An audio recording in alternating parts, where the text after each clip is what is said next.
Hello friends, ప్రాచీన కాలంలో రాజులు చనిపోతే వారితో పాటు సజీవంగా ఉన్న సేవకులను లేదా బానిసలను కూడా పూడ్చిపెట్టేవారని మీకు తెలుసా?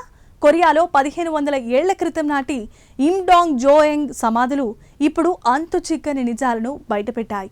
ఆ సమాధుల్లో దొరికిన అస్థిపంజరాల DNA ఏం చెబుతోంది? ఆ కాలంలో మనుషులను బలి ఇచ్చే ఆచారం వెనుక ఉన్న మర్మమేంటో ఇప్పుడు మనం చూద్దాం. ఈ పరిశోధనను కొరియాలో యూంగ్నామ్ యూనివర్సిటీ అంతర్జాతీయ శాస్త్రవేత్తల బృందం నిర్వహించింది. సౌత్ కొరియాలో జియోంగ్సాన్ ప్రాంతంలో ఉన్న 44 సమాధుల నుండి సేకరించిన 78 మంది వ్యక్తుల జీనోమ్ డేటాను వీరు విశ్లేషించారు. 4వ శతాబ్దం నుండి 6వ శతాబ్దం మధ్యకాలానికి చెందిన ఈ శిలాజాలు ఆనాటి సామాజిక నిర్మాణాన్ని కళ్లకు కట్టాయి. అసలు ఈ సమాధుల్లో దొరికిన వింతేంటి?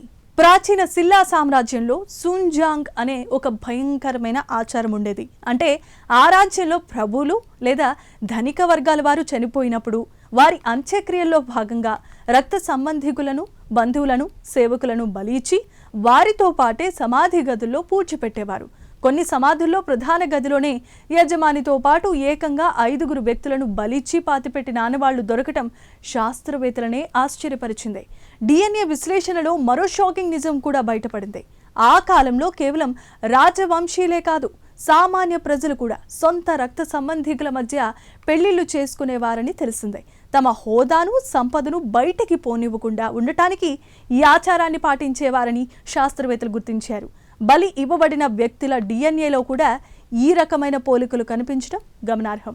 సాధారణంగా పాతకాలంలో ఆడపిల్లలు పెళ్లి చేసుకున్నాక వేరే కుటుంబానికి వెళ్ళిపోతారు. కానీ ఇక్కడ మగ వారసులతో పాటు మహిళా వారసులను కూడా వారి కుటుంబ సభ్యుల సమాధుల్లోనే పూడ్చిపెట్టేవారు. అంటే ఆనాటి కొరియా సమాజంలో కుటుంబ బంధాలకు, వంశ పారంపర్యానికి ఎంతటి ప్రాధాన్యత ఇచ్చేవారో దీని ద్వారా అర్థమవుతోంది.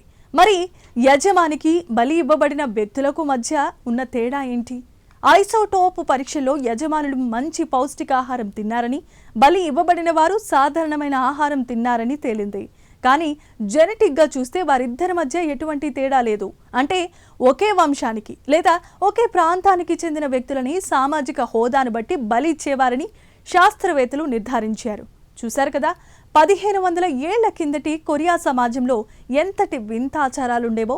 502వ సంవత్సరంలో ఆ బలి ఇచ్చే ఆచారాన్ని రాజు నిషేధించే వరకు ఇది కొనసాగిందని చరిత్ర చెబుతోంది.